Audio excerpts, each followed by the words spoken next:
আর নয় মমতা বুঝে গেছে জনগণ।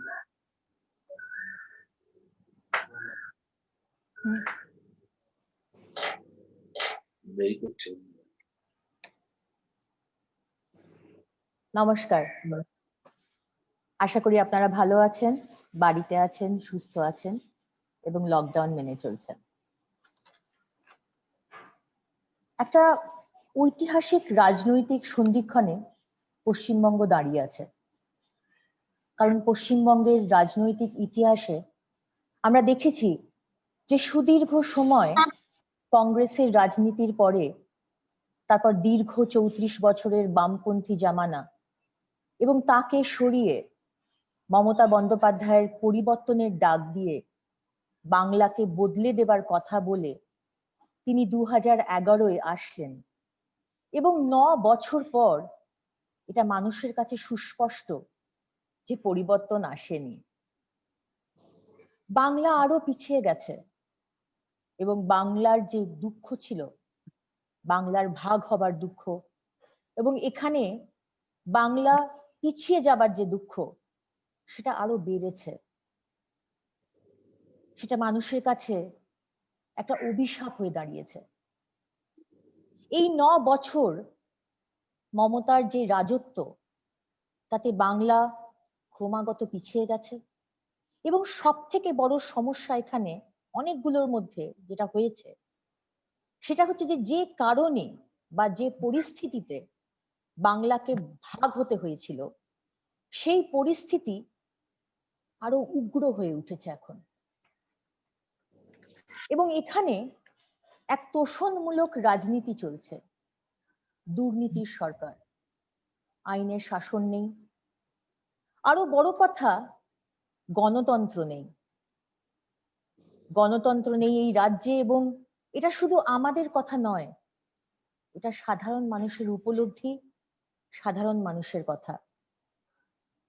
যেটা সাধারণ মানুষের ভোটাধিকার ছিল, সেই ভোটাধিকারও মানুষের কাছে আর নেই এবং গায়ের জোরে জোর যার বুথ তার প্রক্রিয়ায় এখানে রাজনীতি চলে।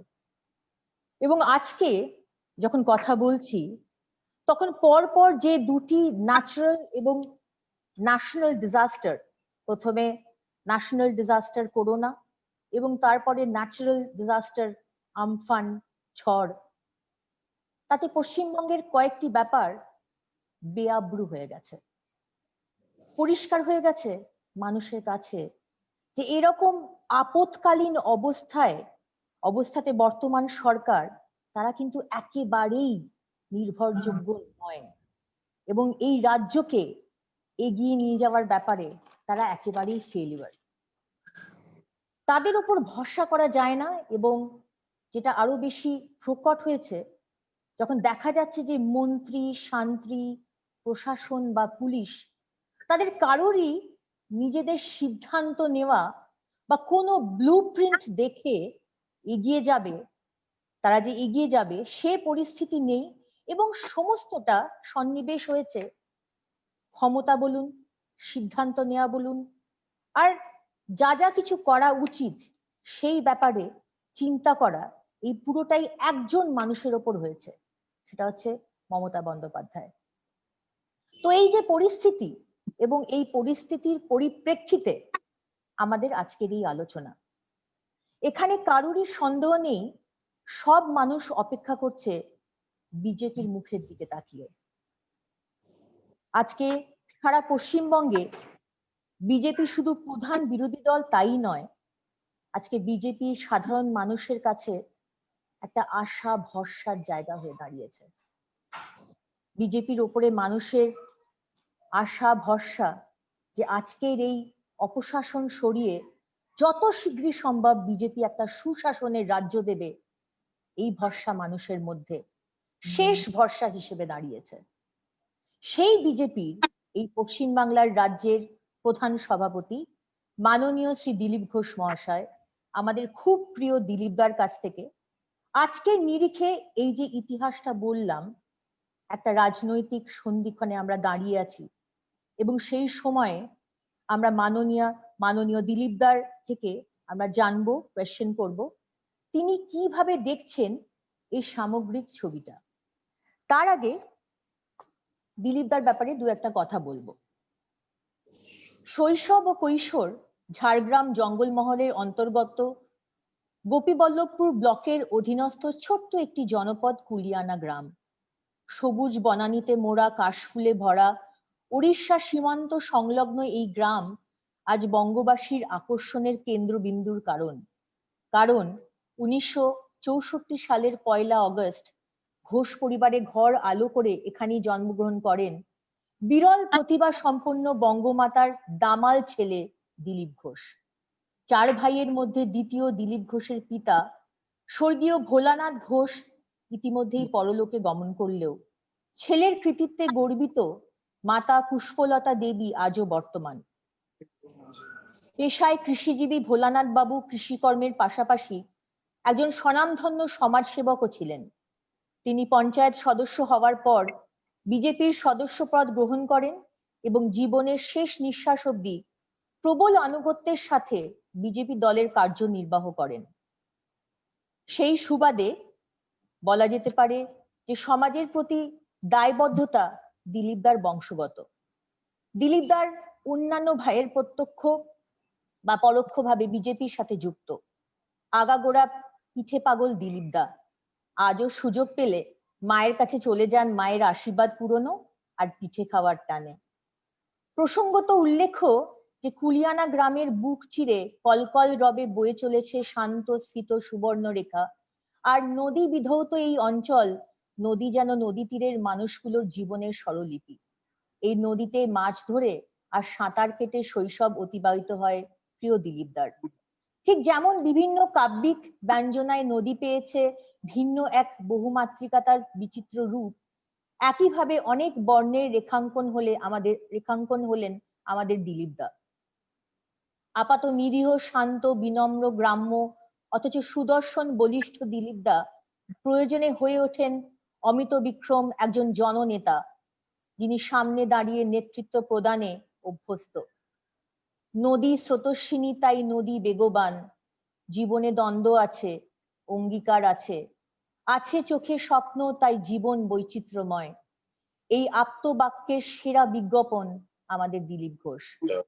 শৈশবের অনেকটা অংশ জুড়েই মামার বাড়ি বাগদিঘা গ্রামে অবস্থিত মামার বাড়িতে থেকেই বাবু ডুংরো বিদ্যালয়ে প্রাথমিক শিক্ষালাভ দিলীপদার। মামির আদরে মাখা প্রিয় পান্তা ভাত আজও সময়ের অভাবে ভাগ্যে না জুটলেও স্মৃতিতে অম্লান।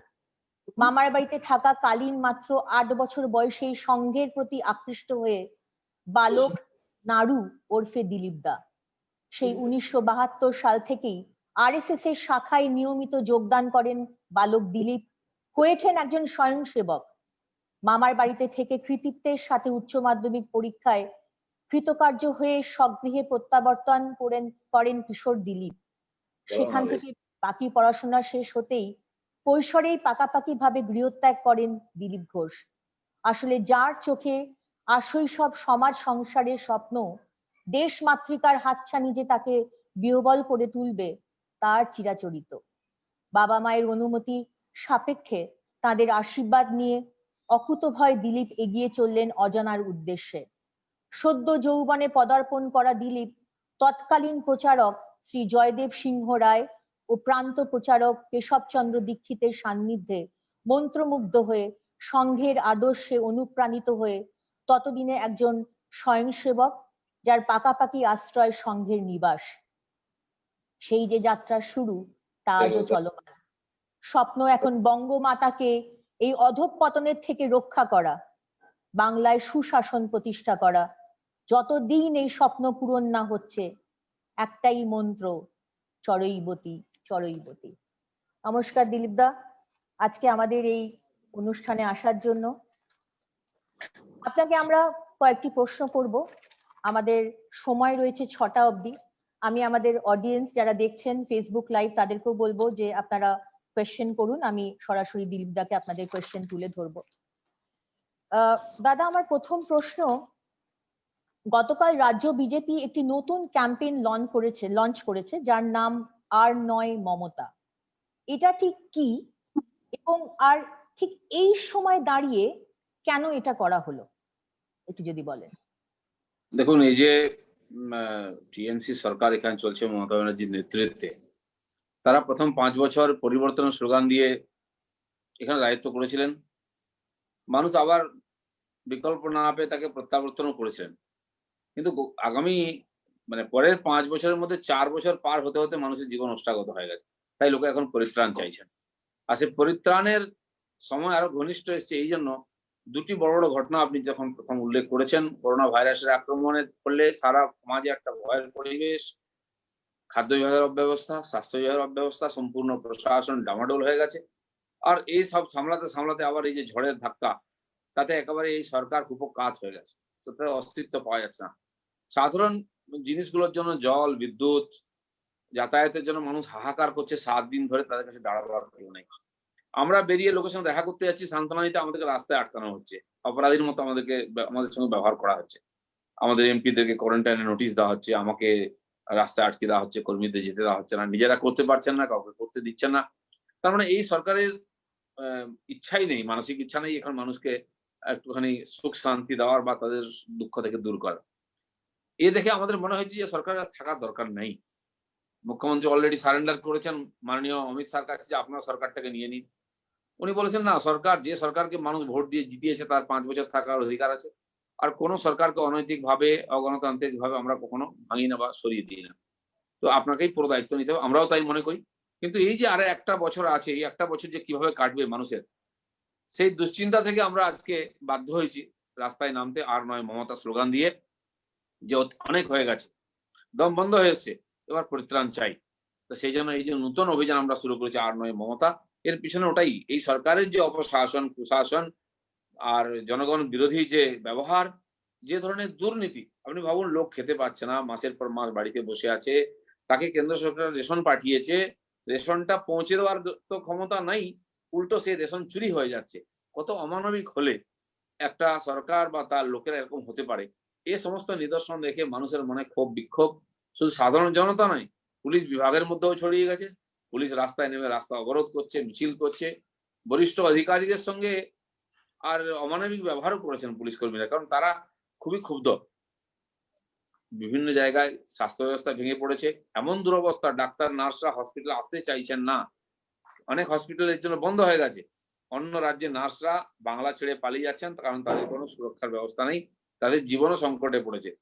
যদি যারা চিকিৎসা করছেন আমাদের, যারা শিক্ষিত, যারা প্রশিক্ষিত, তারা যদি ভয় পান, তো সাধারণ মানুষ, আমাদের মতো লোকেদের কি হবে? এই একটা ভয়ঙ্কর পরিবেশ তৈরি হয়েছে। তাই আমাদের এই স্লোগান দিয়ে রাস্তায় নামা ছাড়া কোনো রাস্তা ছিল না।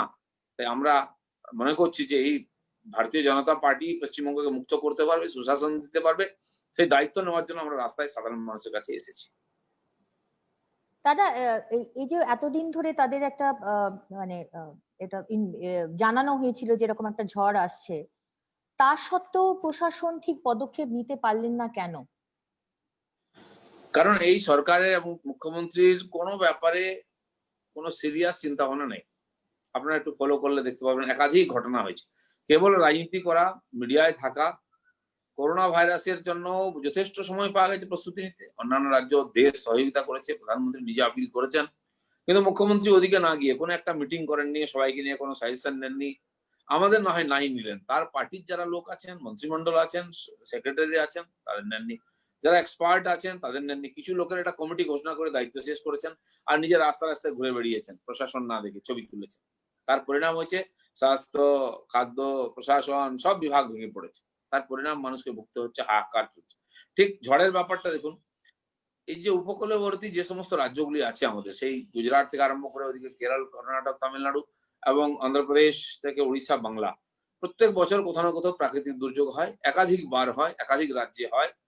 আর এই দেখে আমাদের রাজ্য এর থেকে আলাদা নয়, প্রত্যেক বছর আমরা এর জন্য ভুগি। কিন্তু আমাদের এই সরকার, আগে সিপিএম সরকার যা করতো, এই সরকার ঠিক তাই, ক্যাজুয়ালি করে, খালি একটা টাকার অঙ্ক দাবি করে কেন্দ্রের কাছে দায়িত্ব শেষ করে। কিন্তু ওই রাজ্যগুলো, গুজরাটও দেখুন, অন্যান্য উড়িষ্যা আমাদের পাশে আছে, তারা একাধিক বড় বড় ঘূর্ণিঝড়কে আটকেছে। এখন এমন একটা পার্মানেন্ট ব্যবস্থা রেডি করেছেন ওনারা, নিজেরা তো বাঁচছেনই, অন্যদেরকে সাহায্য করার জন্য বাংলার মতো রাজ্যকে তারা সহযোগিতা করছেন সব রকম ভাবে। আর সে সহযোগিতা খালি প্রশিক্ষিত মানুষদের পাঠিয়েছেন নবীন বাবু, 25টা টিমকে, তারা ম্যানেজমেন্টের কাজ জানেন, গাছ কাটছেন, পরিষ্কার করছেন। শুধু তাই নয়, 5 বোধহয় 100 টন এরকম ত্রিপল পাঠাচ্ছেন, যে বাড়িগুলো উড়ে গেছে সেখানকার জন্য, বাকি সহযোগিতার জন্য। তো উড়িষ্যা একটা গরিব রাজ্য, পিছিয়ে থাকা রাজ্য, তারা যদি আমাদের সাহায্য করতে পারে, আমরা সম্পন্ন ভারতবর্ষের নাকি 1 নম্বর রাজ্য সব ব্যাপারে এগিয়ে, আমাদের মুখ্যমন্ত্রী বলেন এগিয়ে বাংলা কোন দিকে এগিয়ে যাচ্ছে আমরা বুঝতে পারছি না, ধ্বংসের দিকে এগিয়ে যাচ্ছে। উড়িষ্যার কাছ থেকে সহযোগিতা নিতে হচ্ছে, না চাইতেও, কেন্দ্র সহযোগিতা করলেও নিতে চান না, কিন্তু বাধ্য হয়েছেন শেষ মুহূর্তে সেনা ডাকতে। রাজ্যকে না জিজ্ঞেস করে এনডিআরএফ এর 25টা টিম পাঠিয়েছে কেন্দ্র সরকার, তারাই গাছপালা কেটেছেন রাত্রির থেকে লেগে গেছে ঝড় বন্ধ হতেই। এখনো কেন্দ্র সরকার সাহায্য করছেন। ঐতিহাসিক ভাবে প্রধানমন্ত্রী ঝড় থামার পরের দিনই পৌঁছে গেছেন নিজের সশরীরে, মুখ্যমন্ত্রীকে নিয়ে ঘুরেছেন, দেখেছেন ঝড়, মাননীয় রাজ্যপালকে সঙ্গে নিয়ে গেছেন, সমস্ত আশ্বাস দিয়ে গেছেন, 1000 কোটি টাকা হাতে দিয়ে গেছেন। ঠিক একইভাবে এখান থেকে উনি ওই দিনই উড়িষ্যায় গেছেন, সেখানে 500 কোটি টাকা দিয়েছেন। আমি অবাক হয়ে গেলাম আমাদের মুখ্যমন্ত্রীর ব্যবহার দেখে, সৌজন্য বোধ সম্পন্ন, একটু নমস্কারও করতে ওনার বাধে প্রধানমন্ত্রীকে, জানি না কি কষ্ট। ঠিক উল্টোটা দেখুন, নবীন বাবু ওখানে হাত জোড় করে নমস্কার করছেন সৌজন্যের খাতিরে, এবং এখানে 1000 কোটি টাকা দিয়েছেন প্রধানমন্ত্রী, উনি বলেননি আর দেবো না, তার জন্য একটা ধন্যবাদ দেওয়া বা সৌজন্য দেখানো পর্যন্ত মনে করেননি এখানকার মুখ্যমন্ত্রী, তার পার্টির চেলা চামুন্ডারা, এখানকার অন্যান্য লোকেরা, যে একটা ধন্যবাদ দিই যে আপনি এসেছেন কমপক্ষে, কিন্তু ফিরেও তাকায় না, কান্নাকাটি করতেন মুখ্যমন্ত্রী এর আগে। আর নবীন বাবু টুইট করে সঙ্গে সঙ্গে ধন্যবাদ দিয়েছেন 500 কোটি টাকা পেয়ে। উনি জানেন কি করে সামলাতে হয় ঝঞ্ঝা, কি করে কথা বলতে হয়। এর আগেও যখন করোনা নিয়ে উড়িষ্যাতে কিট ছিল না, পিপিই ছিল না, রাত 2টোর সময় প্রধানমন্ত্রীকে ফোন করেন মাননীয় নবীন বাবু, ওখানকার মুখ্যমন্ত্রী উড়িষ্যার, যে 6টার মধ্যে আমাদের কিট চাই, আমরা পাচ্ছি না, কোথায় কিভাবে পাবো, আমি যোগাযোগ করতে পারছি না। প্রধানমন্ত্রী ওনাকে বলেন যে আপনি ঘুমিয়ে পড়ুন নিশ্চিন্তে, 6টার মধ্যে ভুবনেশ্বরের কিট পৌঁছে যাবে। রাত্রেবেলা পুনা কোথায় কোথায় যোগাযোগ করে বিশেষ বিমানে সেই কিট পৌঁছে যায় উড়িষ্যায়। এই হচ্ছেন নরেন্দ্র মোদী এবং তার সরকার, এই হচ্ছেন নবীন বাবু, আর এই হচ্ছে আমাদের মুখ্যমন্ত্রী, যারা একটু ধন্যবাদও দেননি, যারা একটু সম্মানও প্রদর্শন করেননি, কেবল রাজনীতি করেছে। দাদা, আমরা দেখতে পাচ্ছি যে এই কদিনের ঝড়ের পরে প্রচুর ওয়ার্ডে কারেন্ট আসেনি। আমি জানি এরকম কাল মানে গতকালে অব্দিও সকালবেলায় বোধহয় কারেন্ট এসেছে এতদিন পরে। রাজ্য সরকার সিইএসসি র ওপর দোষ দিচ্ছে, সিইএসসি রাজ্য সরকারের উপর দোষ দিচ্ছে, কেএমসি র ওপর দোষ দিচ্ছে। 144টা ওয়ার্ড, কিন্তু তাতে নাকি শুধু 20খানা ইলেকট্রিক কাটার মেশিন আছে, গাছ কাটার মেশিন। গ্রামে গঞ্জে কোনো ত্রাণ পৌঁছয়নি, সেখানে বাড়ি ঘরদোর জলের তলায়। কোনো ইভ্যাকুয়েশন সেন্টার, আজকে 9 বছর পরেও কোনো ইভ্যাকুয়েশন সেন্টার তৈরি হয়নি। এই ব্যাপার নিয়ে কি বলবেন, এই যে মানুষের দুর্দশা? প্রথম হচ্ছে দেখুন, ইচ্ছা শক্তি। আপনার মনে যদি কারোর জন্য কষ্ট থাকে, ইচ্ছা থাকে, আপনি অনেক কিছু করতে পারেন। আমরা দেখেছি একাধিক জায়গায়, বিশ্বের অন্যান্য দেশে, আমাদের দেশেও অনেক মানুষ, অনেক গরিব রাজ্য এগুলো করেছে। আর মুখ্যমন্ত্রী যদি ইচ্ছা থাকতো, এই যে সামগ্রী কোথা থেকে আসবে, লোক কোথা থেকে আসবে, আমি একাধিকবার বলেছি, বহু ক্লাব ওনারা টাকা দিয়েছেন, 26,000 ক্লাব, 10 জন করে যুবক যদি ক্লাব থেকে বেরিয়ে আসে, হাতে হাতে করে দিতে পারে। আমি আমার কর্মীদের নিয়ে যদি সরলেকে আমরা গাছ কেটে পরিষ্কার করতে পারি রাস্তা, আমরা তো ট্রেন নই, আমাদের ইচ্ছা আছে মানুষের সেবা করার, আর সেটা সবাই দেখেছেন। তো এই যুবকরা করতে পারতেন, কিন্তু মুখ্যমন্ত্রী তাদেরকে ডাকার অধিকার নেই, কারণ উনি টাকাটা দিয়েছেন ভোট কেনার জন্য, সেবা করার জন্য নয়। ওনার সন্দেহ ওরা আসবে না, সেই জন্য লোক নাই। উড়িষ্যা থেকে কাটার আসছে, ট্রেন দল আসছে, রাত্রেবেলা দোকান খুলিয়ে সমস্ত জিনিস বার করে সেবা করা উচিত। আপনি রাতারাতি অফিসারদের সরিয়ে দিতে পারেন, রাতারাতি ব্যবস্থা কেন করতে পারেন না? কেন সেরকম লোক আপনার কাছে নেই? কেন আপনার সেই কমেন্ট নেই লোকেদের উপরে, যে আপনার কথা লোকে শুনে চলে আসবে? নরেন্দ্র মোদী আহ্বান করলে সারা বলে, সারা দেশেতে আলো নিভিয়ে দিয়ে লোকে প্রদীপ জ্বালাচ্ছে।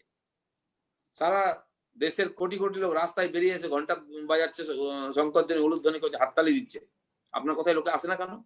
কারণ আপনি বলতেই ভয় পান, আপনি লোকের জন্য ভাবেন না, আপনি রাজনীতি করেন, লোক আপনাকে আলাদা ভাবে, আপনি লোক থেকে নিজেকে আলাদা ভাবেন। কিছু বিশেষ লোকের জন্য, বিশেষ সম্প্রদায়ের লোকের জন্য আপনার চিন্তা ভাবনা আছে, পুরো সমাজের জন্য নাই।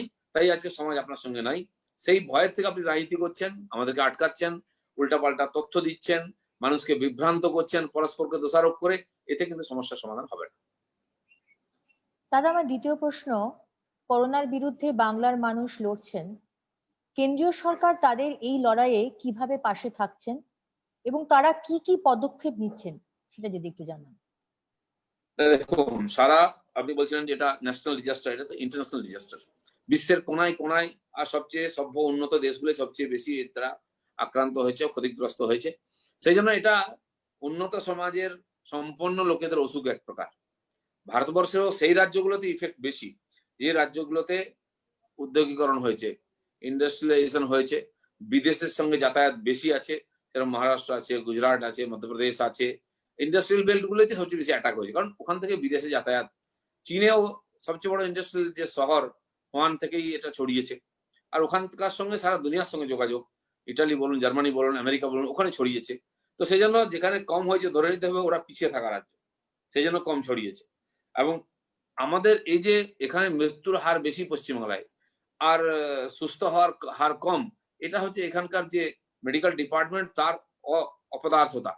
এখানকার যখন মুখ্যমন্ত্রীর কি দায়িত্ব ছিল, আইসিএমআর এর সঙ্গে বসে কথা বলা, যেখানে বিশেষজ্ঞরা আছেন, যারা পরমাণু বিশেষজ্ঞ, কি বলে মানে ভাইরাস বিশেষজ্ঞ আছে, তাদের সঙ্গে বসা উচিত ছিল। এখানে আয়ুষ ডিপার্টমেন্ট আছে, তারা চিকিৎসা করছেন, তাদের লাভ হয়, তাদের সঙ্গে বসা উচিত ছিল। উনি বসেননি, তাদের ডাক্তারদেরকে কমিটির মধ্যে নেননি, কারণ খালি রাজনৈতিক ভয় ওনার।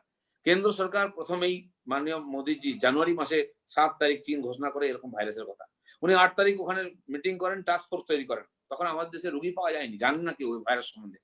উনি ফেব্রুয়ারি মাসে ঘোষণা করলেন যে এরকম একটা ভাইরাস আসছে, ভয়ঙ্কর, এটা সাবধান থাকা উচিত। মুখ্যমন্ত্রী সেটা নিয়ে মজা করলেন, রাজনীতি করলেন যে প্রধানমন্ত্রী দিল্লির দাঙ্গা থেকে দৃষ্টি সরাচ্ছেন, তাই এইসব কথাবার্তা বলছেন উনি। ওইসব কিছু না, গল্প। হয়তো ওনাকে বুঝিয়ে সে 2-1 দিনের মধ্যে উনি মিটিং ডেকেছেন এবং স্কুল কলেজ বন্ধ করে দিয়েছেন, উনি বুঝতে পেরেছেন। এবং প্রধানমন্ত্রী মানুষকে আহ্বান করলেন, কার্ফু জারি করলেন, জনতা কার্ফু, লোক সাড়া দিল, ওনার মনে হলো সমাজ ওনার সঙ্গে আছে, তাই লকডাউন ঘোষণা করলেন। এনারা চর্চা শুরু করলেন, এত তাড়াতাড়ি কেন, এত দেরি কেন? এদিকে বলছেন তাড়াতাড়ি লকডাউন কেন হলো, আরে সব মানুষ যদি ছড়িয়ে যায়, অসুখও তো ছড়িয়ে যাবে। এদিকে বলছেন বিদেশ থেকে লোকদেরকে নিয়ে আসা হলো কেন? বিচিত্র কথাবার্তা। আর যখন দেশের থেকে এক রাজ্য থেকে অন্য রাজ্যে পরিযায়ী শ্রমিকদের নিয়ে যাওয়ার জন্য বলা হচ্ছে, তখন ওনারা নেবেন না। সরকার বিদেশ থেকে নিয়ে এলো আমাদের লোকেদেরকে, তাদের বাঁচার অধিকার আছে, ওখানে সব বন্ধ হয়ে গেছে। এখনো দুবাই ইত্যাদিতে হাজার হাজার লোক আছেন যারা আসতে চাইছেন, তাই কেন্দ্র সরকার বিমান চালাচ্ছেন। রাজ্যের মধ্যে বহু মানুষ 3 মাস ধরে আটকে আছেন, তীর্থযাত্রী বা চিকিৎসা করতে গেছেন বা কর্মচারী, তাদের আনার জন্য চেষ্টা করুন, তাদের বাড়ি আসার অধিকার আছে, কষ্টের মধ্যে আছেন। আপনারা সামলাতে পারবেন না বলে তার বিরোধিতা করছেন, মিথ্যা কথা বলছেন। তো কেন্দ্র সরকার প্রথম থেকে সাফিসিয়েন্ট কিটস দিয়েছে, পিপি দিয়েছে, বিশেষজ্ঞ ব্যক্তিদের দল পাঠিয়েছে, যা যা সহযোগিতা করার, না চাইতেই দিয়েছে। ওনারা তো জানেনি কিছু কি দরকার, ওনারা জানেনি, কারণ কারোর সঙ্গে বসে আলোচনাই করেননি। প্রধানমন্ত্রী, স্বরাষ্ট্রমন্ত্রী বারবার বৈঠক করেছেন, চিফ মিনিস্টারদের নিয়ে করেছেন, চিফ সেক্রেটারিদের নিয়ে করেছেন, স্বাস্থ্য বিভাগের যারা সেক্রেটারি তাদের নিয়ে করেছেন, যা যা খাদ্য বিভাগের খাদ্যমন্ত্রী করেছেন, যত রকম সম্ভাবনা হতে পারে সমস্যা সমাধানের জন্য সব খোঁজা হয়েছে। তার ফলে যে রাজ্যগুলো সেটাকে গ্রহণ করেছে তারা সামলেছে, যারা এটাকে হালকাভাবে নিয়ে রাজনীতি করতে চেষ্টা করেছে তারা আজকে সবচেয়ে বেশি বিপদের মধ্যে পড়েছে।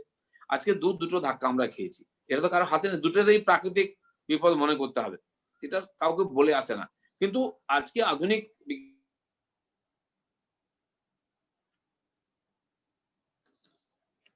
দিন ধরে ফোরকাস্ট হচ্ছে, এবং আজকে এটা আমাদের দেশের গর্বের বিষয় যে আমাদের আবহাওয়া দপ্তর যা যা ভবিষ্যৎবাণী করেন একেবারে সময়, তারিখ, স্থান সব মিলে যায়, একটা মিলেছেও। কিন্তু দেখুন কলকাতাকে বাঁচাবার মতো ব্যবস্থা নেওয়া হয়নি। গত বছর ফণী হয়েছিল, আমাদের মমতা ব্যানার্জি গিয়েছিলেন ফণী আটকাতে, সমুদ্রের ধারে দাঁড়িয়েছিলেন। আর উড়িষ্যাতে তার প্রভাব পড়েছে, কিন্তু একটা লোকও মরেনি, ওখানকার সরকার সরিয়ে নিয়েছিল।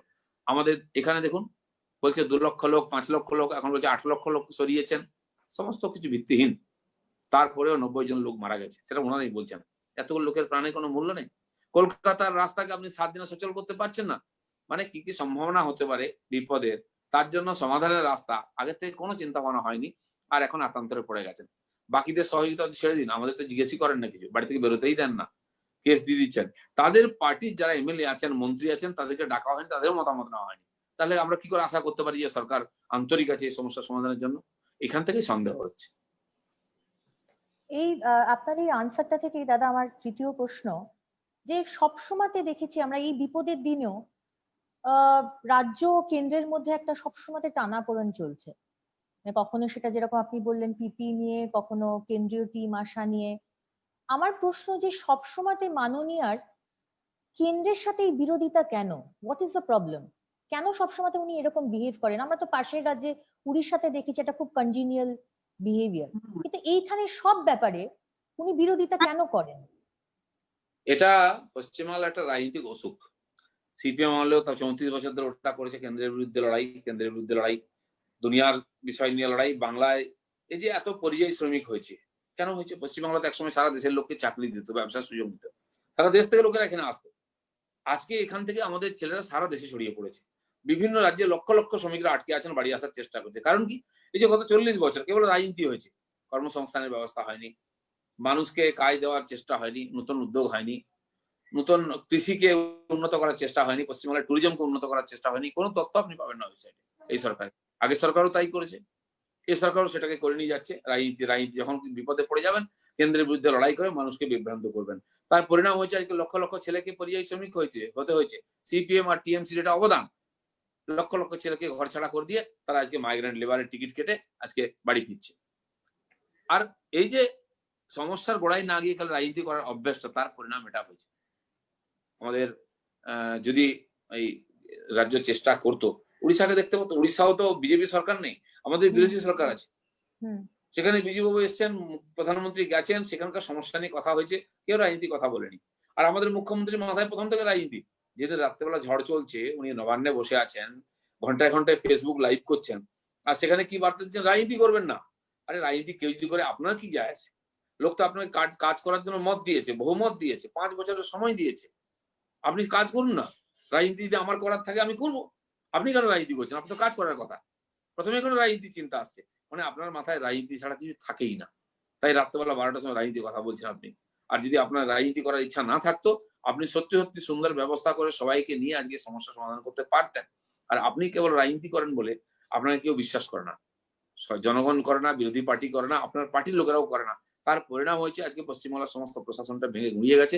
পুলিশ বিদ্রোহ করছে, স্বাস্থ্যকর্মীরা বিদ্রোহ করছেন, বিক্ষোভ দেখাচ্ছেন, খাদ্য বিভাগে রেশন লুট হয়ে যাচ্ছে, মারপিট হচ্ছে, থানা ঘেরাও চলছে, রেশন অফিস ঘেরাও চলছে।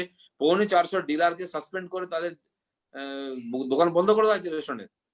আপনারা ভাবুন তো, ওই রেশন দোকানের অধীনে যে 5-6 হাজার লোক আছেন, তারা রেশন কি করে পাবেন? তারা খাবেন কি এই দুঃসময়ের সময়? সে চিন্তা নেই। কারণ তার পার্টির লোকেরা ওই রেশন দোকানের কাছ থেকে চাল ডাল লুটে নিয়েছে। তারা এখন অর্ধেক লোককে দিতে পারছে না, মারপিট হবে, তবে তালা বেঁধে দাও। এটা কোনো বুদ্ধিমান, আন্তরিকতা সম্পন্ন শাসন বা শাসকের কর্তব্য হতে পারে না। 25-30-35 জন না 40 জন রেশন ডিলারকে অ্যারেস্ট করা হয়েছে দুর্নীতির জন্য। আর সেই দুর্নীতির সঙ্গে ওদের পার্টির লোকেরা যুক্ত আছে। তাই আজকে পুরো ব্যবস্থা ভেঙে পড়ছে।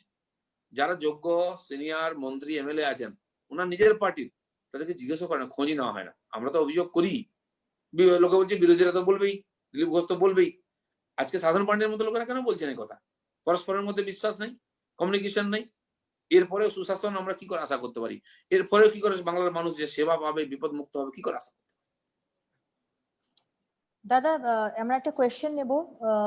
শ্রী বিশ্বনাথ ধর মহাশয়, উনি সোদপুর থেকে জিজ্ঞেস করছেন, দাদা আমার প্রশ্ন যে তৃণমূল আজ বাড়িতে ঢুকে অত্যাচার করে চলেছে, তারাই আবার আমাদের ঊর্ধ্বে চলে আসবে না তো 2021 নির্বাচনের পর? দেখুন, আমি যদি বলি না, তো আপনি বিশ্বাস করবেন না, কারণ আপনার বিজেপির রাজ্য দেখেননি। 40 বছর ধরে এখানে, তার আগেও ইমার্জেন্সি থেকে, সে 77 থেকে বা 75 থেকে এখানে গণতন্ত্র বলে কিছু না। আমরা জানি না গণতন্ত্র কি। আমি এই জন্য বলবো অধিকারের সঙ্গে যেটা হবে না, কারণ ভারতীয় জনতা পার্টি অন্তত 17, 18, 19টা রাজ্যে ক্ষমতায় ছিল, এখনো আছে। সেখানে সরকার চালাচ্ছে বড় রাজ্যে, আর সে রাজ্য এগিয়ে চলেছে, বারবার লোকে আমাদের জেতাচ্ছে। আমাদের পাশেরই ত্রিপুরা রাজ্য আছে, বাঙালিদের রাজ্য, সেখানে আমরা জিতলাম। 25 বছরের বামপন্থীদের অত্যাচারী শাসনকে সরিয়ে দিয়ে একবার নির্মূল করে দিয়ে বিজেপি ওখানে জিতেছে। 1-1.5 বছর হয়ে গেছে আমরা সরকার চালাচ্ছি, কোনো কমপ্লেন পেয়েছেন কি ওখানে? সেখানকার সেই গরিব রাজ্যকে কিভাবে তুলে ধরেছে, সপ্তম পে কমিশন লাগিয়ে সেখানে কর্মচারীদের, টিচারদের সব অধিকারকে সুরক্ষিত করে সরকার কাজ করেছিল। সেখানে করোনা নেই, গ্রিন জোন পুরোটা, কোনো ইফেক্ট হয়নি, লড়াই করেছে তারা। এই যে বিজেপির কাজ করার একটা পরম্পরা আছে, 30-40-50 বছর ধরে আমরা বিভিন্ন রাজ্যে বিভিন্ন সময় বিভিন্ন কর্পোরেশন চালাচ্ছি। বিজেপি পরিচালিত কর্পোরেশন দেশের মধ্যে সবচেয়ে ভালো, সে ইন্দোর হোক বা কর্ণাটকের কর্পোরেশন হোক, আমরা তার প্রমাণ দিয়েছি। আর পশ্চিমবঙ্গ সরকার কর্পোরেশনে ভয় ইলেকশনই করছে না, হেরে যাবে, কারণ লোক এত বিরুদ্ধে চলে গেছে। 17টা মিউনিসিপালিটি কর্পোরেশনকে 1.5 বছর ধরে আটকে রেখেছে, এখন আরো 21টা হয়ে গেল। এই যে অপশাসন, পেছনে দরজা দিয়ে ক্ষমতা ভোগ করার যে ইচ্ছা, এর থেকেই অপশাসন শুরু হচ্ছে। সেখানে বিজেপি এটা দায়িত্ব নিয়ে বলতে পারে, বুক ঠুকে বলতে পারে যে আমরা এটা করতে দেবো না।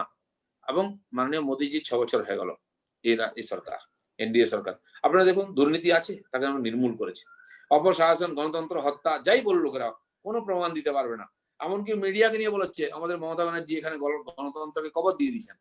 আর তিনি সারা দেশ ঘুরে বলছেন গণতন্ত্র নেই, গণতন্ত্র নেই। বিচিত্র ব্যাপার। চোরের মায়ের বড় গলা। মিডিয়াকে নিয়ে আমার অনেক মিডিয়া আছে, তারা আমাদের বিরুদ্ধে লেখে বলে, মোদীকে ব্যক্তিগত আক্রমণ করে, কিন্তু কেউ বলতে পারে না কাউকে আমরা বন্ধ করেছি, তাকে তার পয়সা দেওয়া বন্ধ করেছি। আর এখানে দেখুন, সিএন যেহেতু সহযোগিতা করছে না ওদেরকে, সত্য দেখাচ্ছে, তাকে বন্ধ করে দেওয়া হলো ধমকি দিয়ে সিটি কেবলকে। অন্যান্যদের সঙ্গে তাই, রিপোর্টারদের ডেকে নিয়ে গিয়ে থানায় ধমকানো হচ্ছে, জেরা করছে 12 ঘন্টা। ডাক্তাররা প্রতিবাদ করেছেন, তাকে আটকে রাখা হয়েছে, অন্যান্য কর্মচারীদের। আজকে দুর্গাপুরে একটা থানায় আমাদের লোকেরা অবস্থান করছিলেন, বিক্ষোভ দেখাচ্ছিলেন শান্তিপূর্ণভাবে, সেখানে টিএমসির লোকেরা এসে পেটাপিটি করে তাদের মাথা ফাটিয়ে দিয়ে আইসিইউতে পাঠিয়ে দিয়েছে আমাদের মাস্টারমশাইদেরকে। মুখ খুলতে দেবেন না, বলতে দেবেন না, কেউ বললে তাকে বাড়ি থেকে বেরোতে দেবেন না, বিরোধী নেতাকে কিছু বললে মেরে মাথা ফাটিয়ে দেবেন, হাত পা ভেঙে দেবেন, পুলিশ দিয়ে কেস দেবেন। আশ্চর্য ব্যাপার। আমি কোয়ারেন্টাইন সেন্টারের দুরবস্থা দেখে ভিডিও পোস্ট করেছিলাম, আমার নামে এফআইআর হয়ে গেছে। অনুপম হাজরা এক্স এমপি, তাকে আজকে নোটিশ দিয়েছে থানায় দেখা করার জন্য। একজন এমপি, এক্স এমপি, জগন্নাথ সরকার আমাদের এমপি আছেন, বাড়িতেই আছেন 2.5 মাস ধরে, তার বাড়িতে আবার কালকে কোয়ারেন্টাইন নোটিশ পাঠানো হচ্ছে। দেবশ্রী দিয়ে এসেছিলেন মন্ত্রী, তার বাড়িতে কোয়ারেন্টাইন নোটিশ। অথচ দেখুন টিএমসির নেতা, মন্ত্রী, এমএলএ ঘুরে বেড়াচ্ছে, মাইক বাজিয়ে চাল ডাল বিলি করা হচ্ছে। তাদের জন্য কোনো আইন নেই, তারা সংবিধান মানেন না, কোর্ট মানেন না। আমরা আইন মানি, আমাদের আইন দেখানো হচ্ছে। দাদা, এখানে আমার 5th কোয়েশ্চেন, যে মাননীয় সবসময় বলেন যে রাজনীতি করবেন না, চলুন একসাথে আমরা কাজ করি, সেদিনকে উনি বলেছেন। অথচ এই দুর্যোগের সময়, আজকে করোনায় বলুন, আমফানে বলুন, আমাদের ভারতীয় জনতা পার্টির যে নেতারা আছেন বা আমাদের কার্যকর্তারা আছেন, তাদের কাউকে কাজ করতে দেওয়া হচ্ছে না। এই অবস্থাতে রাজ্য বিজেপি থেকে আমরা কি কি সাহায্য বা কিভাবে মানুষকে সচেতন করা, এই সময়, এই করোনার সময় কিভাবে আমরা এই কাজটা করছি? মমতা ব্যানার্জি যেটা বলতে চাইছেন যে আপনারা রাজনীতি করবেন না, আমি রাজনীতি করবো। উনি একাই রাজনীতি করবেন। আসলে ওনার কাজ করার কথা, আমাদের রাজনীতি করার কথা। আমরা তো বাড়িতে বসে আছি, রাজনীতি কোথায় করলাম? উনি রাজনীতি করছেন, আমরা সেবা করছি। 1 কোটির বেশি লোককে আমরা এই করোনার সময় রিলিফ দিয়েছি। অন্তপক্ষে 35 লক্ষ পরিবারে আমরা কাঁচা চাল, ডাল এসব পার্টি পৌঁছে দিয়েছি। আর আরো প্রায় 20 লক্ষের কাছাকাছি মানুষকে আমরা বাড়িতে রান্না করে খাবার তার বাড়িতে পৌঁছে দিয়েছি, খাইয়েছি, এবং এখনো সেবা কাজ চলছে। এখন সেই সেবাটা আমরা যেখানে এই অম্ফন এসছে, ঝড়, সেই এলাকায় করছি। স্থানীয়ভাবে কার্যকর্তারা করছেন, লাগাতার বাড়িতে ত্রিপলও পৌঁছে দিচ্ছেন, তাদের চিড়ে মুড়ির ব্যবস্থা করেছেন, যেখানে থাকার ব্যবস্থা, বাড়ি টাড়ি ভেঙে গেছে, স্কুলের ব্যবস্থা করে চালাচ্ছেন। সরকার পৌঁছতে পারছে না, সরকার পৌঁছলে সেখানে গন্ডগোল হচ্ছে। আজকে আমি আমাদের কৃষ্ণনগরের এমপি মহামৈত্রের একটা ভিডিও দেখছিলাম, তিনি আপিল করছেন গন্ডগোল করবেন না, ঝগড়া করবেন না, উল্টাপাল্টা বলে প্রধানের সমালোচনা করবেন না, যা ব্যবস্থা হচ্ছে ওটা করে খান, স্কুলে থাকুন। কেন বলতে হচ্ছে ওনাদেরকে? ব্যবস্থা নাই, তাই লোকের বিরোধিতা করছে, বেরিয়ে আসছে, ঘেরাও করছে আমাদেরকে। আমি জানি আমাকে বেরোতে দেবে না। আমি যেদিন গেছিলাম আমাকে রাস্তায় আটকানো হলো। আমাদের 5 জন কার্যকর্তা নেতা 5টা জেলায় গিয়ে বসে সেখানকার রিপোর্ট জোগাড় করে নিয়ে এসছেন। আমাকে পুলিশ আটকে রেখেছে, ঠিক আছে, আমি জানি আটকাবে, আমাকে গেলেই মুশকিল আছে তাদের পক্ষে। আমরা সাধারণ লোক কষ্টের মধ্যে আছেন, তার পিঠে হাত রাখতে পারবো না, তার সঙ্গে একটু ভালো কথা বলতে পারবো না? এর জন্য কি কষ্ট লাগে? এর জন্য আপনাদের কি ক্ষতি হয়ে যাবে? মানুষ কষ্টের মধ্যে আছে, এই উদারতাটুকু কিন্তু আমার মনে হয় ওদের মধ্যে নাই। অনেকে আমার জিজ্ঞেস করেন, আরে প্রধানমন্ত্রী তো এলেন, ওনাকে তো আটকালেন না মমতা ব্যানার্জি? হ্যাঁ, তার কারণ আছে। মমতা ব্যানার্জি জানেন যে প্রধানমন্ত্রী যদি না আসেন তাহলে টাকা পাবো না। উনি এসেছিলেন বলতে 1000 কোটি টাকা দিয়ে গেছেন, সেই জন্য ওনাকে আটকাননি, না হলে অমিত শাহর মতো ওনাকেও আটকে দিতেন। এই হচ্ছে পশ্চিমবাংলার রাজনীতি। এত ছোট মন নিয়ে বড় কাজ করা যায় না। আর আমি আগেও বলেছি, যেরকম সহযোগিতা চাই রাজ্য চাইবে, আমরা করব। সহযোগিতা কোথায় চাইছেন? তাই আমাকে যখন রাস্তায় বেরোতে দেওয়া হলো, বাইরে যেতে, আমি তো সব আমাদের কর্মীদের নিয়ে রাস্তায় নেমে সল্টলেকের গাছ কেটেছি, রাস্তা পরিষ্কার করলেন, চলো, এটা তো কেউ আটকাতে পারবে না। এটা আমাদের নৈতিক দায়িত্ব আছে। আমি আগে 2 দিন ধরে আমার ব্লকে গাছপালা কেটেছি আমার সুরক্ষা কর্মীদের নিয়ে। তারপরে সবাইকে ডেকে পুরো শহরে ঘুরেছি 3-4টে ব্লকে।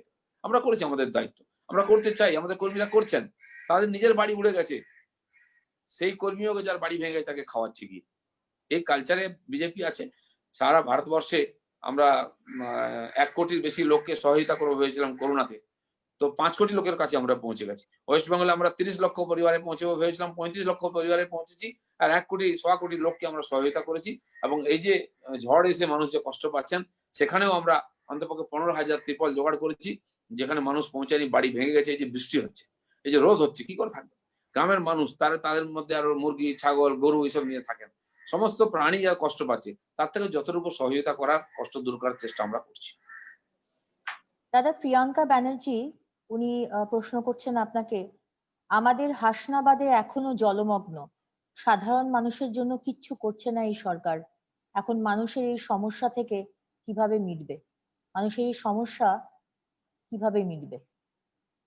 স্বাভাবিক খালি যেমন আমাদের বসিরহাট অঞ্চল, ওখানে হাসনাবাদ, সন্দেশখালী, এই যে 4-5টা ব্লক দ্বীপগুলো এখনো জল জমে আছে। এদিকে গোসাবা, বাসন্তী, দক্ষিণ চব্বিশ পরগনার জায়গাগুলো এগুলো অনেক জলমগ্ন হয়ে আছে।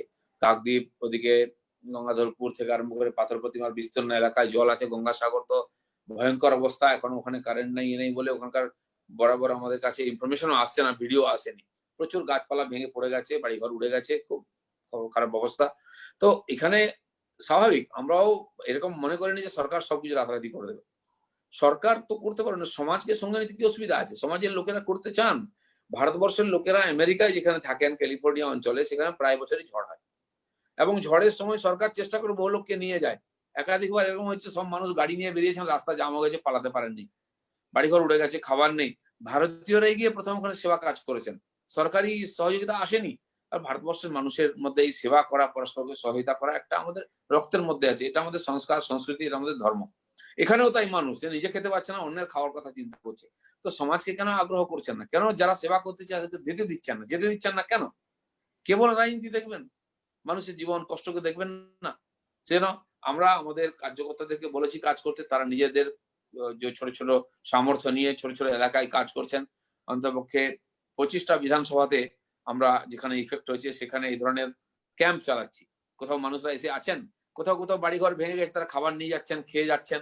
বেশিরভাগ জায়গায় আমরা শুকনো চিড়ে, মুড়ি, গুড় ইত্যাদি পাঠিয়েছি, যাতে দিয়ে দিলে তারা বাড়িতে থেকে খেতে পারে। কারণ সব জায়গায় কিচেন চালানো, সেখানে জিনিসপত্র নিয়ে যাওয়া, লোক নিয়ে যাওয়া কষ্টকর আছে। রাস্তাঘাটই ঠিক নেই, হয় ভেঙে গেছে, না হলে গাছপালা পড়ে আছে, বা জল বিদ্যুতের ব্যবস্থা নাই, তাহলে রান্নাঘর চালানো কঠিন আমাদের। সেজন্য একটু জল, কিছু শুকনো খাবার এগুলো দিচ্ছি আমরা। ডাক্তারদেরও পাঠাচ্ছি আমরা মেডিকেল ক্যাম্প করার জন্য, যারা চোট টোট লেগেছে বা সাধারণভাবে অসুস্থ হয়েছেন ভিজে গিয়ে, তাদের চিকিৎসার ব্যবস্থা হচ্ছে। এই ব্যবস্থাটা আমরা শুরু করে দিয়েছি একাধিক জায়গাতে, বিশেষ করে ওই উপদ্রুত এলাকাগুলো যেখানে বসিরহাট থেকে আরম্ভ করে কাকদ্বীপ অবধি, এই যে সুন্দরবন এলাকাতে ব্যাপক ক্ষয়ক্ষতি হয়েছে। এখন বহু মানুষ ঘরহারা হয়েছেন, বাঁধ ভেঙে গেছে, জল ঢুকে গেছে, ফসল নষ্ট হয়ে গেছে। সেখানে আমাদের বিরোধী দল হিসেবে সামর্থ্য যতটুকু করছি, কারণ 2 মাস ধরে, 2.5 মাস ধরে আমরা করোনা আক্রান্তদের সেবা করে আসি। আমাদের একটা সীমা আছে, লোকের কাছ থেকে চেয়ে চিনতে নিয়ে এসে মানুষের সেবা করি। কিন্তু এই সময় সবসময় দিয়ে এসেছে, এখনো দিতে প্রস্তুত আছেন। সেটা নিয়ে ঠিক জায়গায় পৌঁছে দেওয়ার দায়িত্ব, সেই দায়িত্বটুকু পালন করার চেষ্টা আমরাও করছি। দাদা, আমরা দেখেছি করোনায় যে প্রকৃত আক্রান্ত ও মৃত্যুর তথ্য নিয়ে একটা বিস্তর গরমিলের অভিযোগ উঠেছে রাজ্যের বিরুদ্ধে। আমরা এটাও দেখেছি যে একটি অডিট কমিটি তৈরি করা হয়েছিল, মাননীয়া পাশে বসিয়ে অডিট কমিটি ঘোষণা করেছিলেন, এবং কয়েক সপ্তাহ পরেই উনি সেটা অস্বীকার করেন। উনি বলেন যে আমি এই ব্যাপারে কিছুই জানতাম না। উনি কি মিথ্যে কথা বলেন, নাকি বাংলার মানুষ ওনার কথাটা ঠিক বুঝতে পারি না? এটার বিষয়ে আপনি যদি একটু বলেন কিছু। অডিট কমিটির ব্যাপারটা বিতর্কিত হয়েছে, আমরাও জানি। উনি ঘোষণা করলেন, তারপরে অস্বীকার করলেন। আমরা শুনেছি পিকে নাকি বলেছেন যে আমাকে জিজ্ঞেস করতে এটা করেননি, কেন করেছেন, ভেঙে ফেলুন। জানি না ভেতরের খবর কি আছে, যাই থাক। কিন্তু এর উদ্দেশ্যটা কি ছিল, এর লাভটা কি হলো? কেবল আইওয়াস এর ব্যাপার। তারপরে আরো 5টা কমিটি গঠন করলেন, আর সেটা 1.5 মাস পরে হচ্ছে। যদি এই ধরনের কমিটির দরকার আছে, কমিটি নিশ্চয়ই দরকার আছে, বিভিন্ন লোককে, বিভিন্ন এক্সপার্টদের কাজে লাগানোর দরকার আছে। সেটা করতে এত সময় লাগলো কেন? মোদিজি যদি 4 মাস আগে খবর পেয়ে টাস্ক ফোর্স তৈরি করতে পারে না, কমপক্ষে দেখে তো শেখা উচিত। সব জানতে হবে তার কোনো মানে নেই, কিন্তু শিখতে আপত্তি কি আছে? জানবো না, শিখবো না, করবো না, করতে দেবো না, এই করলে তো মুশকিল আছে। মানুষ ভুল লোককে দায়িত্ব দিয়েছে, দায়িত্ব প্রমাণ হয়ে যাচ্ছে। তো সেই জন্য একাধিক কমিটি, এবং কালকেও শুনেছি এই যে ডিজাস্টার ম্যানেজমেন্টের জন্য আর একাধিক কমিটি নাকি মুখ্যমন্ত্রী তৈরি করেছেন। তাও 7 দিন পরে হচ্ছে, যখন বুঝতে পারছেন উপায় নেই। আপনি দেখুন এদের কথাবার্তা কিরকম। আমাদের মেয়র, যিনি বাসি মেয়র বসে আছেন কলকাতায়, তিনি বলেছেন, যখন জিজ্ঞেস করা হলো কেন্দ্রের সহযোগিতা, সেনার সহযোগিতা, তিনি বলেছেন যে সেনাকে কাঠবিলারির সঙ্গে তুলনা করেছেন। তারপর বলছেন ওটা ভুল হয়েছে, কেটে দাও। তার মানে মনের কথাটা মাঝে মধ্যে মুখ দিয়ে বেরিয়ে যায়। মনের মধ্যে উদারতা নাই, বড় চিন্তা নেই। তো সেনা আসার পরেই গাছ কাটা হলো, রাস্তা চালু হলো কলকাতা, যেখানে উনি মেয়র আছেন। সেইটুকু স্বীকৃতি। সেনা তো বিজেপি নয় রে বাবা। সেনার লোকেরা হাতে প্রাণ নিয়ে দেশের সেবা করেন, তারা আমাদের বাড়ির ছেলে। তারা সবচেয়ে দুর্গম জায়গায় গিয়ে যখন বলে সরকার, সমাজ, দিদিমণি একটু চাইতেই ইশারা করতে রাত্রবেলা সেনা নেমে গেল। সেই সেনাকে একটু লোক সেলুট দিচ্ছে, ফেসবুকে তাদেরকে কত সম্মান দিচ্ছে, পুলিশকে, সেনাকে, ডিজাস্টার ম্যানেজমেন্ট গ্রুপকে। আপনি একটু মুখে যদি তাকে প্রশংসা করে দেন, তাকে কাঠবিলারির সঙ্গে তুলনা করছেন। অথচ ওরা তো সিংহের মতো কাজ করছে। আপনার নেতা মন্ত্রী, আপনার পার্টির লোকেরা তো কাঠবিলারি কেন, ইঁদুরের মতো গর্তে ঢুকে আছে। একটু উদারতা দেখান। তারা উদারতা চায় না। সেনা সেনা প্রাণ দেয়, রক্ত দেয়, বিনিময়ে কিচ্ছু চায় না। তাকে কতটুকু বেতন দিই আমরা, একটা পুলিশের বেতন পান না, কিন্তু তারা দেশের জন্য প্রাণ দেন, সমাজের জন্য প্রাণ দেন। তাদেরকে যদি আমরা একটুখানি স্বীকৃতি দিই, একটু সম্মান দিই, যদি একটু প্রশংসা করি, আমাদের সম্মান বাড়বে, নিজের উদারতার প্রকাশ পায়। সেটা দিতেও প্রস্তুত নয়। তাই এই যে সেন্ট্রাল ফোর্স এসেছে, সহযোগিতা এসছে, সে 1000 কোটি টাকা বা মোদিজিকে একটা ধন্যবাদ টিএমসি থেকে দেয়নি, উড়িষ্যার মুখ্যমন্ত্রী দিয়েছে। আর এখানকে যে যে সেনা এসে দিন রাত কাজ করছে, রাস্তাঘাট পরিষ্কার হলো, সেটার জন্য একটু সামান্য যে প্রশংসা করা, সেটা করতেও পয়সা লাগে ওনাদের, সেটা করছে না। মাননীয়া বলছেন যে পরিযায়ী শ্রমিকদের নিয়ে কেন্দ্রীয় সরকার যথেষ্ট সাহায্য করছেন না, এই বিষয়ে আপনি কি বলবেন? দেখুন, পরিযায়ী শ্রমিকদের জন্য সারা দেশের জন্য সরকার একটা নিয়ম করে দিয়েছে। আর এটা রাজ্য সরকারগুলো বললেন যে আমাদের পরিযায়ী শ্রমিকরা আটকে আছে, আসতে পারছে না, আপনারা ট্রেন চালু করুন। তখন কেন্দ্র সরকার ট্রেন চালু করেছে, বলছে যে 300 ট্রেন চালাতে পারি রোজ আমরা, বলুন কার কত ট্রেন লাগবে। কন্ডিশন কি আছে? যা খরচা হবে 85% কেন্দ্রে যাবে, আর 15% রাজ্যকে দিতে হবে। আমি ধরে নিচ্ছি একটা ট্রেন আসবে, সেখানে 50 লাখ টাকা খরচা হবে, তো তার মধ্যে কত আসবে? 7.5 লাখ টাকা লাগবে আপনার, বাকিটা তো কেন্দ্র দেবে। সেইটুকু দিতে রাজি নয়। আসলে তা নয়, এই সরকার প্রথম থেকে ঠিক করে নিয়েছিল যে এই এত হ্যাপা কে নেবে, লক্ষ লক্ষ লোক চলে এলে থাকবে কোথায়? তারপরে চাকরি চাইবে, খাবার চাইবে, বিক্ষোভ হবে, আন্দোলন হবে, তাদেরকে টেস্ট করবো কি করে, কোয়ারেন্টাইন করবো কি, অর্থাৎ ঝামেলায় যাওয়ারই দরকার নেই। না রহেগা বাঁশ, না বাজেগি বাঁশরি। আপনি দেখুন, সেই একই সময়ে যোগী সরকার উত্তরপ্রদেশে, তারা তো কি করলেন, লোককে আনতে আরম্ভ করলেন, কিন্তু রাতারাতি লক্ষ লক্ষকে আনা সম্ভব নয়। তাই বললেন যে আমার রাজ্যের শ্রমিক যে যে রাজ্যে আটকে আছে, তার দায়িত্ব নিয়ে আপনারা তাদের খাওয়া থাকার ব্যবস্থা করুন, সব খরচা আমি মিটিয়ে দেবো, যোগীজি বলেছে। আমাদের সরকার কিছু বলেনি, কিন্তু রাজ্য সরকার তার সঙ্গে একটা টু করেনি। কিন্তু যখন আন্দোলন শুরু হল, তার বাড়ির লোকেরা বিক্ষোভ দেখালেন, এই শ্রমিকরা গুজরাটে, মহারাষ্ট্রে, কর্ণাটকে বিভিন্ন জায়গায় বিক্ষোভ দেখালেন, অব্যবস্থা তৈরি হলো, ওইখানকার রাজ্য বললে নিয়ে যাও, তখন বাধ্য হলেন নেবেন। 16টা ট্রেন অ্যালার্ট করেছিল রেল প্রথম বাংলার জন্য, এরা 7টা নিয়ে ক্ষান্ত দিল না, আর নয়, অনেক হয়ে গেছে। কারণ কি, একটি বিশেষ সম্প্রদায়ের লোক তীর্থ করতে গেছিলেন ওই রাজস্থানের ওই শরীফে, একটা বিশেষ সম্প্রদায়ের লোক গেছিল কর্ণাটকে, তাদেরকে আনার দরকার ছিল, ব্যাস হয়ে গেছে, দায়িত্ব শেষ। মেয়র সাহেব এগুলো অপারেট করছিলেন, তারপরে আনার দরকার নেই। আমি বলছি যে ওই আজমের শরীফ থেকে ট্রেন আসতে পারে, তো হরিদ্বারে যারা আটকে আছেন, কাশিতে যারা আটকে আছেন, তারা কেন আসবেন না? যারা উত্তর ভারতে তীর্থ করতে গেছেন, গুজরাট সোমনাথ দেখতে গেছেন, তারা কেন আসবেন না? কেন এখানে এরকম আলাদা আলাদা করছেন, ভাগ ভাগ করছেন ধর্ম নিয়ে? এবং তারপরে যখন বলা হলো যে আমরা ট্রেন দিতে প্রস্তুত আছি, নির্মলাজি বললেন, তার আগে মমতা ব্যানার্জি টুইট করলেন 105টা ট্রেন চাই। 105টা ট্রেন কি টুইটে বলবেন আপনি? রেল কেন চিঠি লেখেননি? পরে যে রেলমন্ত্রী বলেন যে কোনো চিঠি আমাদের কাছে আসেনি। আর এনারা বলছেন না, আমরা মহারাষ্ট্র সরকারকে বলেছি আমাদের লোকদের পাঠাতে। আজ যখন সেটা নাকি 8 মে চিঠি লিখেছেন সিএস, আজকে যখন মহারাষ্ট্র পাঠিয়ে দিচ্ছে নিয়ে যাও বলে, তখন বলছে আমরা নেবো না। পুরোটাই চালাকি, পুরোটাই আইওয়াস, লোককে বোকা বানাবার রাস্তা। যখন মাননীয় গোয়েলজি বললেন, রেলমন্ত্রী, যে 10টা-12টা ট্রেনে কি হবে, পশ্চিমবাংলায় যা শ্রমিক আছে রোজ 105টা ট্রেন যাওয়া উচিত পশ্চিমবাংলায়। রাজি হলেন না, বলে 3 মাসে 105টা ট্রেন নেবো, কি হবে? 400 ট্রেন তো 2 সপ্তাহে নিয়ে নিয়েছে উত্তরপ্রদেশ, আর 40 লাখ লোক ওখানে পৌঁছে গেছে। বাকি দেশেতে লক্ষ লক্ষ লোক রাজ্যে পৌঁছে গেল।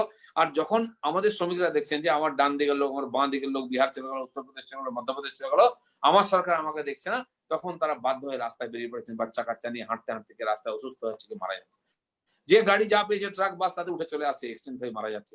মানুষ অধীর হয়ে গেছে, মানুষের বিশ্বাস চলে গেছে সরকারের প্রতি, তাই হাতে প্রাণ নিয়ে রাস্তায় বেরিয়েছে। এটা সুস্থ লক্ষণ নয়। অন্যান্য রাজ্যে যদি করতে পারে, আপনারা কেন করতে পারবেন না? করার ইচ্ছা নেই।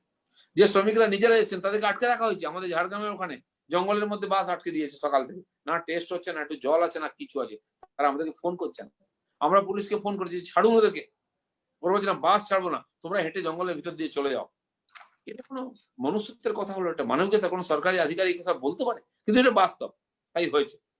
ওখানকে আমাদের কর্মীরা তাদেরকে গাড়ি করে বাঁকুড়া পাঠিয়ে দিয়েছেন, ওদিকে পাঠিয়ে দিয়েছেন, পরে সরকার বাস টাস দিয়েছে ইত্যাদি, চাপে পড়ে। কারণ ওরা বিক্ষোভ দেখিয়েছেন, 1000-2000 লোক ওখানে। ঘটনা একাধিক আছে, ওদিকে কুচবিহার বর্ডারে, এদিকে বিহার বর্ডারে, এদিকে উড়িষ্যা ঝাড়খণ্ড বর্ডারে, সব জায়গায় লোকজন আটকে আছে। এই যে ট্রেন চলে মারা গেলেন ওখানে তেলেঙ্গানাতে বেশ কিছু শ্রমিক, ঠিক তার 2-3 দিন পরে বীরভূমের কিছু লোক ট্রেন লাইন দিয়ে হাঁটতে হাঁটতে যাচ্ছিল, যারা ঝাড়খণ্ডের লেবার ফিরে যাবে বলে। তারা একটুর জন্য চাপা পড়তে গিয়ে বেঁচে গেল। কেন? ঝাড়খণ্ড সরকার 9টা বাস পাঠিয়েছিল মুর্শিদাবাদ, মালদা, বীরভূম থেকে যারা শ্রমিক আছেন তাদেরকে নিয়ে যাবে। সে বাসগুলোকে পশ্চিমবঙ্গ সরকার ঢুকতেই দিল না। আর তোমাদের কি যায় আছে? ওদের শ্রমিক ওরা নিয়ে যাবে না, সে বাসকে ফেরত পাঠিয়ে দিল। ফলে সে লোকগুলি হাঁটতে হাঁটতে যাচ্ছে রেল লাইন দিয়ে। এগুলো তৈরি করার সমস্যা। সহায়তা তো নাই, সদিচ্ছাও নাই, উল্টো মানুষের জীবনকে বিপদের মধ্যে ফেলে দেওয়া, আর উল্টো দোষ দিচ্ছে কেন্দ্রকে। এগুলো সমস্ত আজকাল প্রকাশ এসে গেছে, লোক জেনে গেছে। কারণ আপনি যদি মিডিয়ার গলা টিপে দেন, সোশ্যাল মিডিয়া আছে, তথ্য ভিডিও সব চলে আসে, সব জেনে গেছে। এই চাপেতে আজকাল এই সরকার ভেঙে যাওয়ার মতো অবস্থা হয়েছে। তাই মমতা ব্যানার্জি বুঝে গেছেন এই সরকার চালানো আমার পক্ষে সম্ভব নয়। তাই অমিত শাহকে বলছে আপনি সরকারটা নিয়ে নিন। নিয়ে নিন মানে কি চাল ডাল নাকি? নিয়ে আপনি বিতরণ করে দিন। আপনাকে লোক ভোট দিয়েছে 5 বছর, যে আমি বলেছি আমি সুশাসন দেবো, আমি কলকাতাকে লন্ডন করে দেবো, দার্জিলিংকে সুইজারল্যান্ড করে দেবো, দীঘাকে গোয়া করে দেবো, আর এখন আফগানিস্তান বানিয়ে দিয়ে পালিয়ে যাবেন। অত সহজে কিন্তু হবে না। পশ্চিমবাংলার লোকের হিসাব 21 সালে দেবে। এই আফগানিস্তানের কথা থেকে দাদা আমার পরের প্রশ্ন, মমতার বিরুদ্ধে ভোট ব্যাংকের রাজনীতির অভিযোগ উঠেছে, এই বিষয়ে আপনি কি বলবেন? না, উনি রাজনীতি করেন এবং ভোট ব্যাংকের রাজনীতি করেন। তা নাহলে দেখুন সারা দেশে লকডাউন লাগু হলো, পশ্চিমবঙ্গে লকডাউন হয়ে গেছে। কিছু বিশেষ এলাকাতে যেখানে বিশেষ সম্প্রদায়ের লোকেরা থাকে ওখানে কোনো লকডাউন নাই, কোনো কোয়ারেন্টাইন নাই, কোনো কারফিউ নাই। উনি আবার বলছেন যে এই যে কারফিউ শব্দটা আমার খুব আপত্তি আছে। কারফিউ শব্দ একটা সরকারি প্রশাসনিক শব্দ।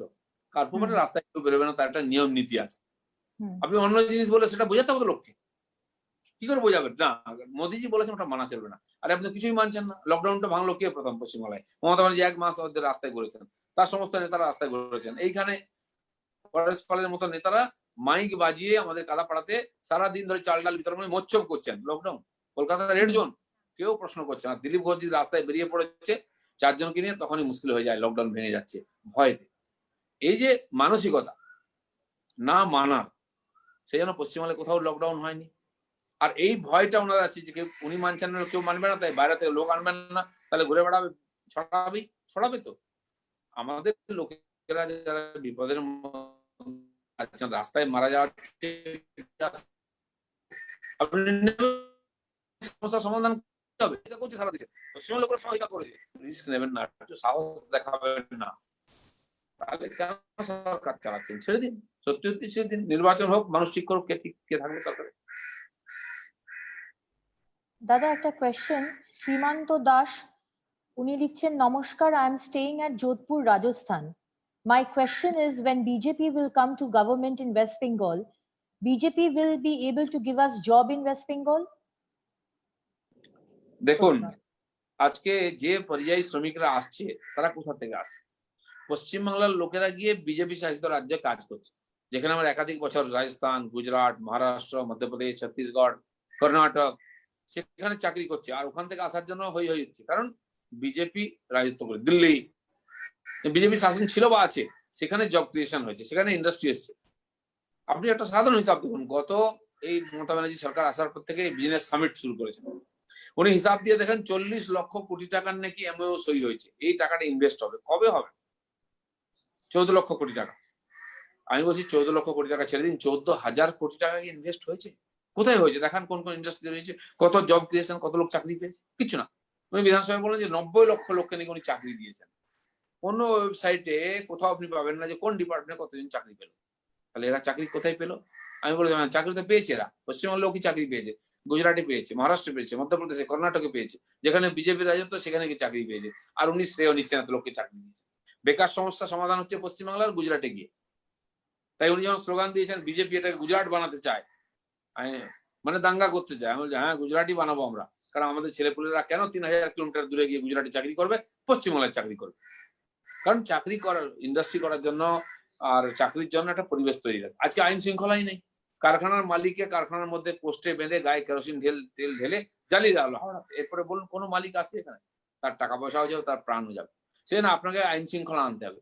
আপনি একটা ইট গাঁথলেই পৌঁছে গেল তোলা, যে পয়সা দাও, কাটমানি দাও, সিন্ডিকেট দাও, জমি কেন, বাড়ি কেন, যা করো, সিন্ডিকেট আছে, তার কাছ থেকে বালি, সিমেন্ট, ইট, লেবার সব নিতে হবে, তার রেটে নিতে হবে, তার কোয়ালিটি নিতে হবে। আপনি কি করে কাজ করবেন? তো এই পরিবেশ যদি পরিবর্তন না হবে না। আর বিজেপি যেখানে ক্ষমতায় এসেছে সে পরিবর্তন করেছে বলে আজকে ইন্ডাস্ট্রি ওখানে হচ্ছে, আজকে গুজরাটে হচ্ছে। এখান থেকে ন্যানো ফ্যাক্টরি তুলে দিলেন ওনারা, আন্দোলন করে চলে গেল গুজরাট। কারণ ওখানে অনুকূল পরিবেশ আছে শিল্পের জন্য। সেই অনুকূল পরিবেশ তৈরি করার জন্য আইন শৃঙ্খলা রাখতে হবে, শাসন ব্যবস্থাকে ঠিক করতে হবে, আপনার পার্টির লোকগুলোকে ঠিক করতে হবে, তারা যেন তোলাবাজি না করে, সিন্ডিকেট না চালায়, কাটমানি না নেয়, তখনই লোকের ইন্ডাস্ট্রি আসবে। আপনি বছরে একবার মোচ্ছব করেন, কয়েক কোটি টাকা খরচা করে লোকজন নিয়ে এসে ফটো তুলে, ওই একই লোকগুলো আসেন, তারাই সামনের বেঞ্চে বসেন, একই কথা ভাষণ দেন, দিয়ে চলে যান, রেজাল্টও একই, জিরো, কিছুই হয় না। এর পরিবর্তন করতে গেলে আপনাকে করে দেখাতে হবে যে সত্যি সত্যি আপনি আন্তরিক, কোন রকম অব্যবস্থা হতে দেবে না, আইন শৃঙ্খলা ঠিক থাকবে, রাস্তাঘাটে কেউ আটকাবে না, কেউ চাঁদা তুলবে না, তখন লোক আসবে। এটা করবো আমরা, আর আমরা করেছি। আমি বললাম ত্রিপুরা আমাদের বাড়ির কাছেই আছে, 1.5 বছরের মধ্যে যান, ত্রিপুরায় পাল্টেছে, আসাম পাল্টেছি আমরা। বাকি তো মহারাষ্ট্র গুজরাট ছেড়ে দিন, সে তো উন্নত হয়ে গেছে। প্রথম 10টা রাজ্যের মধ্যে দেশে আমাদের বিজেপি শাসিত রাজ্যগুলোই আসে সব দিক দিয়ে, স্বচ্ছ প্রশাসন, দুর্নীতিমুক্ত প্রশাসন থেকে আরম্ভ করে নতুন ওখানে টেকনোলজি নিয়ে আসা, নতুন ফ্যাক্টরি, জব ক্রিয়েশন, সব ধরনের লোকেদের। পশ্চিমবাংলার ছেলেরা যারা লেখাপড়া করছে, ডাক্তার, ইঞ্জিনিয়ার, তারাও চাকরি করতে যাচ্ছে। যারা লেবার, হাজার হাজার লেবার, তারা এই রাজমিস্ত্রির কাজ করে, রাজমিস্ত্রির লেবারের কাজ করে, পাথর ভাঙে, তারাও গিয়ে এখান থেকে কর্ণাটকে, তামিলনাড়ুতে পাহাড়ে গিয়ে কাজ করছে, বা কেরালায় গিয়ে বাড়ি বানাচ্ছে। কেন? এটা রাজমিস্ত্রি, একটা লেবারকেও কাজ দেওয়ার মতো কাজ নেই, আমাদের কাজই নেই। ওই 80% লোক, 60% লোক, 90% লোক নিয়ে 2 টাকা কিলো চাল খায়। এটা মমতা ব্যানার্জি বলছে অ্যাচিভমেন্ট। আপনারা ভাবুন, যারা 2 টাকা কিলো পুরা চাল খাচ্ছে, কেন খাচ্ছে ওরা? কারণ তাদের কাছে 30-40 টাকা কিলো কেনার চাল দাম নাই, পয়সা নেই, তাদের ইনকাম নাই, তাই 40 টাকা কিলো চাল খেতে পারে না, 2 টাকা কিলো খেতে হয়। আপনি বলছেন কৃতিত্ব, আপনি 80%, 90% লোককে বিলো পভার্টি লাইন, বিপিএল এ বানিয়ে দিয়েছেন, আপনি কৃতিত্ব বলছেন? আপনি পচা চাল খাওয়াচ্ছেন, যেটা গরু ছাগল খায় না, এটা নাকি ওনার কৃতিত্ব। এই যদি কেউ অ্যাচিভমেন্ট বলে, তো সেই সরকার সম্বন্ধে কি বলবেন আপনারা? কই গুজরাটে, মহারাষ্ট্রের লোকেরা 2 টাকা কিলো চাল খায় না? তারা নিজের রুচি মতো চাল খায়, কারণ তাদের কাছে পয়সা আছে, ইনকামের রাস্তা আছে। আর সেই ইনকামের রাস্তা ওখানে আছে বলে এখান থেকে ছেলেরা ওখানে যাচ্ছে। আজ সারা বাংলায় মাইগ্রেন্ট লেবার ভর্তি। দাদা, আপনি খুব ব্যস্ত, আমরা জানি, আপনাকে যেতে হবে, প্রচুর কোয়েশ্চেন আসছে, কিন্তু আমি অডিয়েন্সকে বলবো, দর্শকদের, যে মনে সব থাকলে কোয়েশ্চেন একটা কোশ্চেন একসঙ্গে করুন, আমি একসঙ্গে উত্তর দিয়ে দিচ্ছি।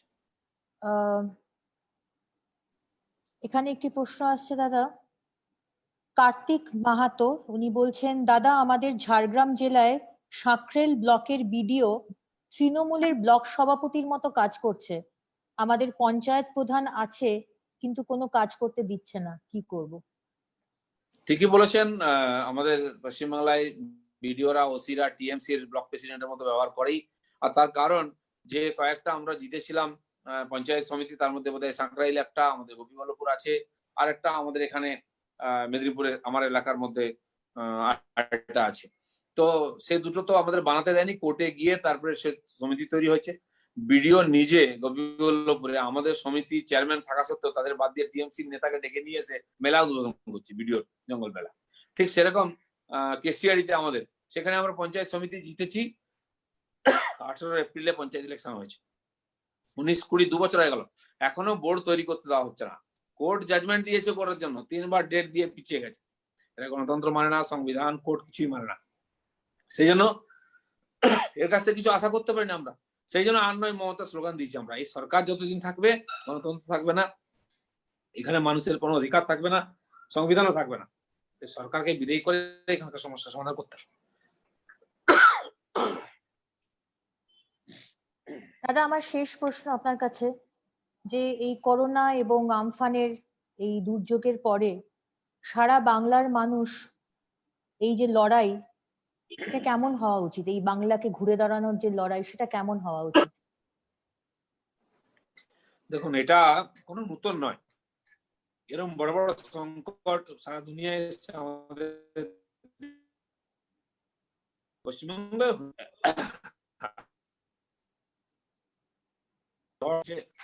কিন্তু সেসব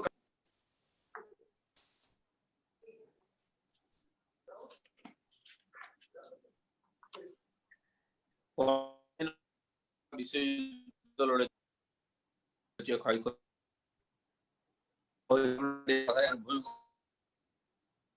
আমি আন্দামানে ছিলাম, নেটওয়ার্কটা বলে গন্ডগোল করছে। আমরা উঠে, তো সেই জন্য এই যে মানে ঘটনা ঘটে, ডিজাস্টার হয়, আসে করে ওঠে, প্রধানমন্ত্রী নরেন্দ্র মোদীর আহ্বানে যে সাড়া দিয়েছেন, বারবার সাড়া দিয়েছেন, তো মানুষ তৈরি আছে। এটা ঠিক হবে, কত হবে সেটা এখনো অনুমান 3 মাস যদি সমস্ত কাজকর্ম বন্ধ হয়,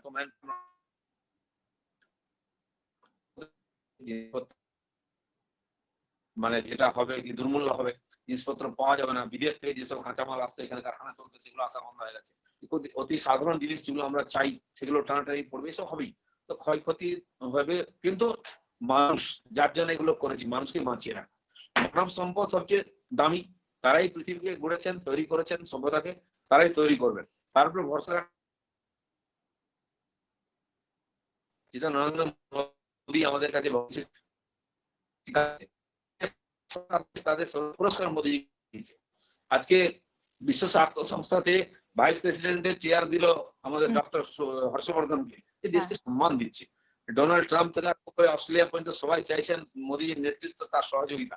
যেন বিশ্বাস রাখুন, বিপদ যত বড়ই হোক, এই দেশের মানুষের মধ্যে ক্ষমতা আছে বিপদকে কাটিয়ে উঠে দেশকে পুনর্গঠন করার। বারবার করেছি, আগামী দিনে আমরা আবার করব। আর সেই নেতৃত্ব, কিন্তু পশ্চিমবাংলার ক্ষেত্রে সমস্যা ওটাই, নেতৃত্ব নাই, সংগঠন নাই, ইচ্ছাও নেই। সে সমস্যা বেশি, কিন্তু যদি হয় তো মুমকিন হয়। দাদা অনেক অনেক ধন্যবাদ এতটা সময় আমাদেরকে দেবার জন্য। আজকে আমাদের দর্শক যারা দেখছেন, আপনারা ফেসবুক লাইভে দেখছেন, এবং দাদা আপনি এতটা সময় দিয়েছেন তার জন্য সত্যি আমরা কৃতজ্ঞ। আমি দর্শকদের বলতে চাই যে আমরা এই যে প্রোগ্রামটা নিয়েছি, আমরা নেক্সট 8 দিন, আজ থেকে শুরু হলো, 9টি এরকম ইন্টারভিউ আমরা নেব আপনাদের পছন্দের নেতৃত্বের সঙ্গে। কালকে সেম টাইম, একই সময় 5টা থেকে 6টা, 6:30 অবধি আমরা আরেকজন আপনাদের পছন্দ ভারতীয় জনতা পার্টির নেতৃত্বের সঙ্গে আমরা এই অনুষ্ঠান করব। আপনারা ভালো থাকবেন, সাবধানে থাকবেন। সর্বে ভবন্তু সুখিনঃ, সর্বে সন্তু নিরাময়া। সুখে থাকুন, সাবধানে থাকুন, সুস্থ থাকুন। ভারত মাতার জয় হোক, জয় হিন্দ।